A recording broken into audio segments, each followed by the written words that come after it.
په تورخم کې د طالبانو لویه کارنامه دا چې په تورخم کې طالبانو کوم اقدام کړی دی پر جزئیات هم دلته وګورئ.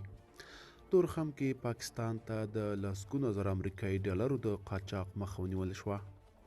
د ننګرهار د مومندرې ولسوالۍ په تورخم ښارګوټي کې طالب چارواکي وایي چې پاکستان ته یې د 52 زره امریکایي ډالرو د قاچاق مخنیوی کړی دی. تورخم کې د طالبانو کمیسار مولوي اسمت الله یعقوب وایي چې دغه ډالر تېره ورځ جمعه اووم د تلې نیول شوي دي. نوموړی زیاتوي د نیول شویو 52 زره ډالرو د قاچاق په تورې 3 کسان چې په ډیر مهارت یې په څپلکو کې ځای پر ځای کړي وو هم نیولي دي. هغه وایي دغه کسان به له لومړنیو څېړنو وروسته عدلي او قضایي ارګانونو ته ور وپېژندل شي.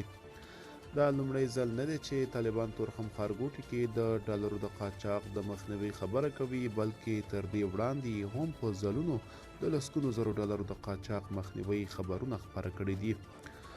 واک ته د طالبانو له رسېدو وروسته د تورخم بندر له لارې د تاریخي آثارو، دولتي اسنادو، قیمتي ډبرو او د بهرنیو آثارو د قاچاق لړۍ چټکه شوې چې خلک یې د هیواد د اقتصاد په زیان یادوي او غوښتنه کوي چې طالبان دې په دې برخه کې چټکې هڅې وکړي.